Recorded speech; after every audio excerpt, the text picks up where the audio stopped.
Travel කරන්න වගේම පොත් කියවන්න ආස ඔයගොල්ලෝ වෙනුවෙන් මගේ අලුත්ම වීඩියෝ එකක් අරගෙන ඔන්න අදත් මම ආවා. මම අද ඔයගොල්ලෝන්ගේ එක්කන් යන්න හදන්නේ බදුල්ල නගරේ තියෙන හරිම ලස්සන පාර්ක් එකකට. ඊට කලින් මම ඔයගොල්ලන්ට කියන්න ඕන මම බදුල්ලේදී හරිම වෙනස් හරිම ලස්සන කන්සෙප්ට් එකක් දැක්කා. ඒ තමයි බදුල්ල මහනගර සභාව විසින් පවත්වාගෙන යනු ලබන හරිත පුස්තකාලය කියන සංකල්පය. ඔයාටත් බදුල්ල නගරයේදී හරිම නිදහසේ මේ හරිත පුස්තකාලයකදී පොතක් කියවන්න ඉඩකඩ නම් තියෙනවා. මෙතන විශාල පොත් එකතුවක් නැති වුණත් පාසලේ යම් විෂයන්ට අදාළ පොත් කිහිපයක් වගේම නවකතා පොත් කිහිපයකුත් මෙතනදී ඔයගොල්ලන්ට දැක ගන්න පුළුවන්. මේ වගේ වෙනස් හරිම ලස්සන සංකල්ප රට පුරාම ව්‍යාප්ත වෙනවා නම් කොච්චර හොඳයිද නේද? හරි, අපි දැන් මම කියපු ලස්සන පාර්ක් එක බලන්න යමු. ඔයගොල්ලන්ට මේ පාර්ක් එක නම් හරිම ලේසියෙන් හොයාගන්න පුළුවන්. මොකද මේක බදුල්ල නගරයේම තමයි පිහිටලා තියෙන්නේ.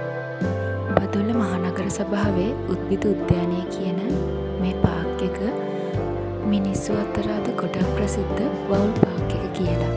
ඒකට හේතුව මේ පාර්ක් එකේ වවුල ඉන්නවද කියලා කවුරු හරි අහුවොත් උත්තරේ තමයි ඔව්.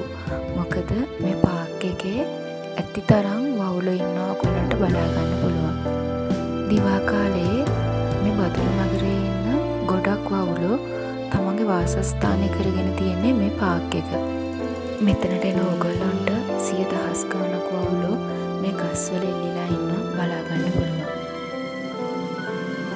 ඒ වගේම ඔයගොල්ලන්ට මේ පාර්ක් එකේ විසින් ඇති කරන තාරාව කීප දෙනෙකුත් මෙතන බලා ගන්න පුළුවන්.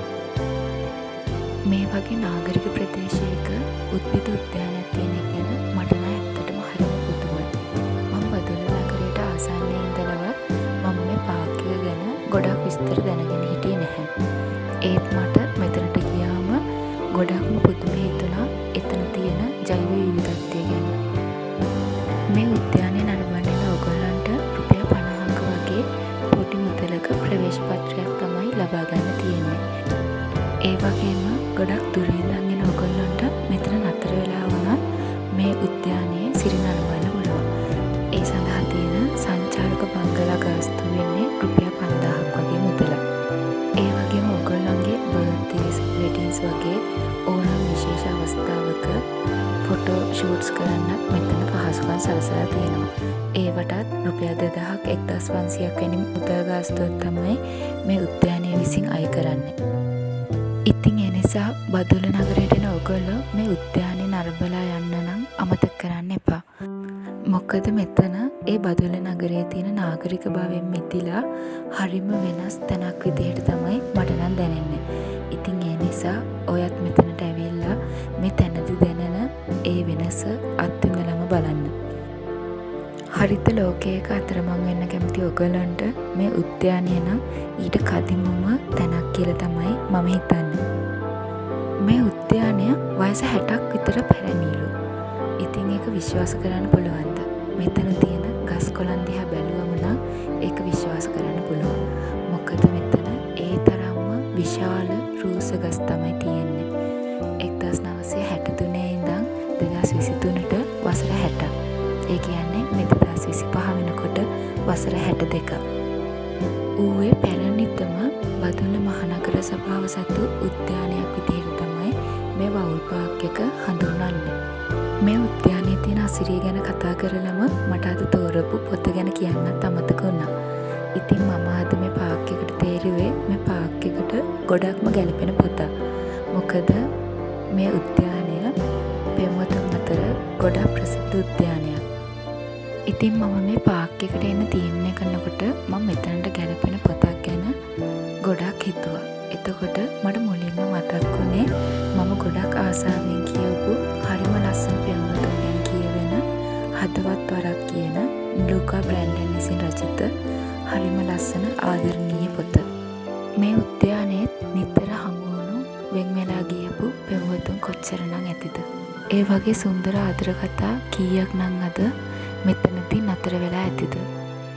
මම මේ කතුවරියගේ මුලින්ම කියවපු පොත තමයි මේ හදවත් වරක් කියන පොත. මේ පොතේ දෙවෙනි කොටසත් මේ වෙනකොට ඇවිල්ලා තියෙනවා. ඒ වගේම ඔයගොල්ලන්ට මතක නම් මම 9 ආච් බලන්න යද්දි අරගෙන ගියපු රෝජා පොතත් මෙතුමියගේම පොතක්. ඔයාලත් ඇයගේ එකම එක පොතක් හරි කියවලා තියෙනවා නම් ඒ පොත්වල තියෙන වෙනස්ම රසය කොයි වගේද කියලා දැනටම දන්නවා ඇති. ලස්සනම කවි පොත්වල පවා හිත රිදෙන කටුසටහන් තියෙනවා. අන්න ඒ වගේ දෙයක් තමයි මේ පොතේනොත් කියවෙන්නේ.